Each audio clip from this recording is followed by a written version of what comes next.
ये हमने आज खीर बनाई है।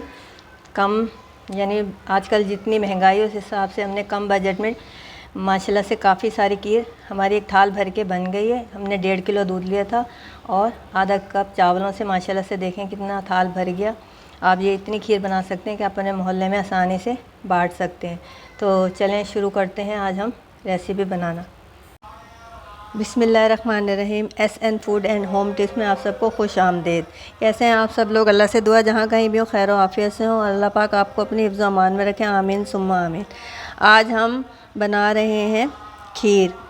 तो रबीउल अव्वल का महीना है, तो 12 रबीउल अव्वल का अक्सर हर घर में खीर ही बनाई जाती है। तो मैं आज खीर की रेसिपी आपको दे रही हूँ। मैंने ये लिए थे चावल, जिसको मैंने 1 घंटा पहले भिगो दिए हैं। इसको मैंने ये हाफ़ कप मेरे पास चावल थे जो आम घर में इस्तेमाल होते हैं हमारे, ये वही चावल हैं। मैंने इसको भिगो दिया 1 घंटे पहले।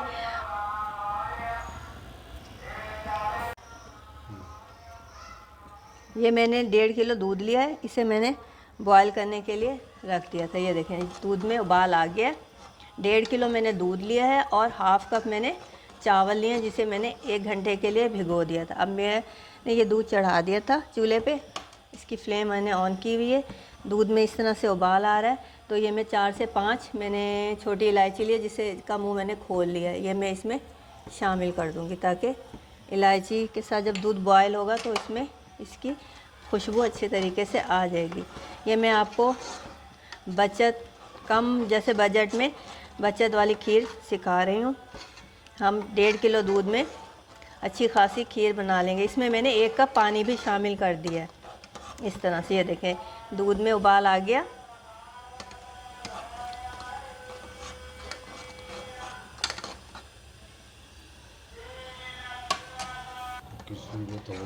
ये देखें दूध में उबाल आ गया इलायची के साथ। अब ये जो मेरे पास चावल थे आधा कप मैंने भिगो दिए थे 1 घंटा पहले, इसको मैं इस तरह से अच्छी तरीके से इस तरह से हाथों से तोड़ लिया। मेरे हाथ साफ़ हैं, धो के मैंने किया था। और चावल भी मैंने धोकर दूसरे बर्तन में निकाल लिए थे ताकि इसमें जो रेत वेत या मट्टी हो वो आराम से नीचे बैठ जाए। अब मैं ये इसमें शामिल कर दूँगी इस तरीके से।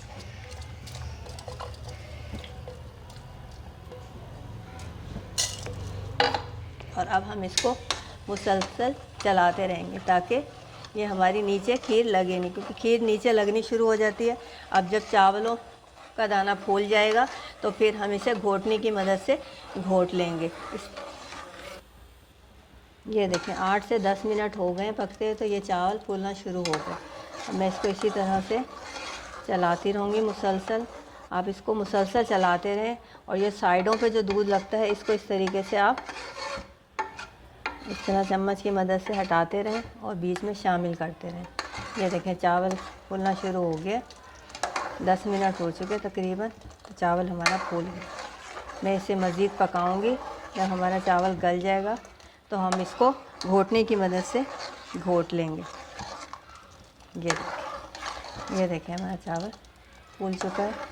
इस तरीके से हम अब इसको पकाते रहेंगे हल्की आंच पे।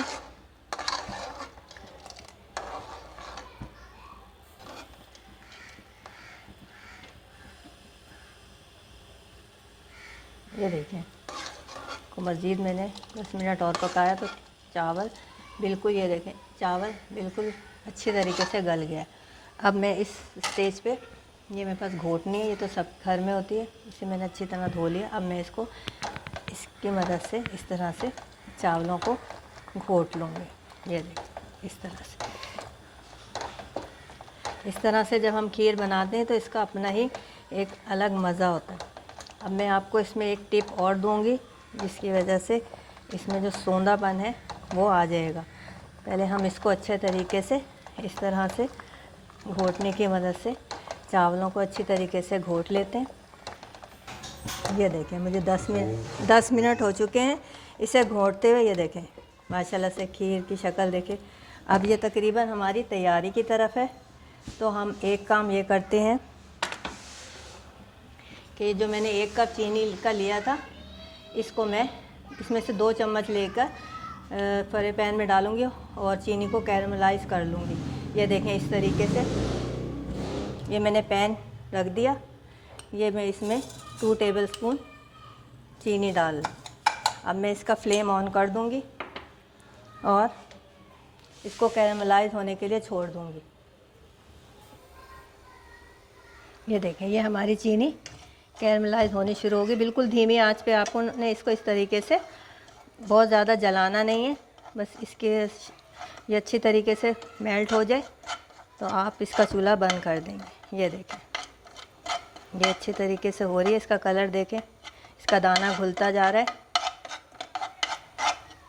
थोड़ा सा में आँच आपने बहुत धीमी रखनी है, क्योंकि तेज़ आंच आप रखेंगे तो ये जल जाएगी, इसकी स्मेल फिर अच्छी नहीं आएगी, जली हुई आएगी। अब ये देखें, ये शक्ल इसकी देखें, ये अच्छे तरीके से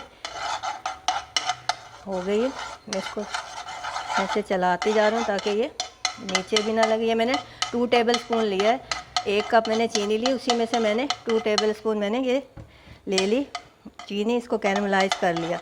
ये देखें इसकी शक्ल। अब हम इस स्टेज पे चूल्हा बंद कर देंगे और ये जो हमारा इसका शीरा है ये हम अपने खीर में शामिल कर देंगे इस तरीके से।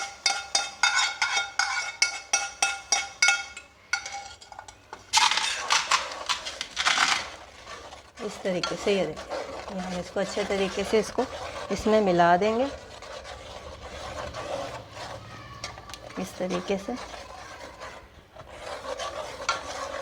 और हमारे पास ये जो बाकी चीनी थी ये भी हम इसमें शामिल कर देंगे इस तरीके से। अब मैं मज़ीद इसको 5 मिनट तक और पकाऊंगी।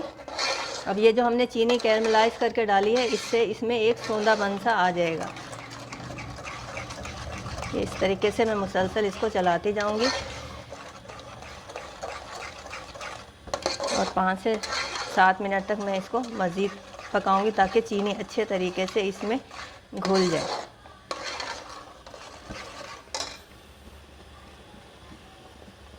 ये देखिए बबल उठना शुरू हो गए, तो ये इसका मतलब है हमारी खीर बिल्कुल तैयार है। अब इस स्टेज पर ये मेरे पास बादाम पिसने, ये थोड़े से मैं इसके अंदर डाल दूँगी, थोड़े से हम इसमें गार्निश करते वक्त डाल देंगे। ये देखिए माशाल्लाह से हमारी खीर बिल्कुल तैयार है।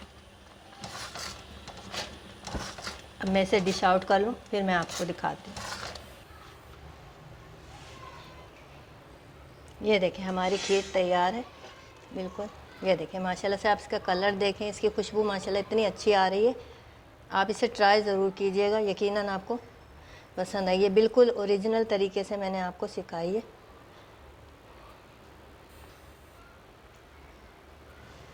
ये देखें हमारा 1.5 किलो में हमने इस महंगाई के दौर में एक थाल भर के खीर का बना लिया। इस तरीके से आप अपने मोहल्ले में बांट सकते हैं और को खिला सकते हैं। 1.5 किलो में माशाल्लाह से पूरा थाल भर गया हमारा। इस तरीके से आप इसको गार्निश कर दें। थोड़े से बादाम पिस्ते ले लें, उसे अच्छे तरीके से कूट लें और इस तरीके से आप गार्निश कर लें। ये देखें माशाल्लाह से हमारी खीर बनके तैयार है। अगर आपको मेरी ये रेसिपी पसंद आई हो तो इसे लाइक कीजिए, शेयर कीजिए और मेरे चैनल को सब्सक्राइब कीजिए। शुक्रिया। अल्लाह हाफिज़।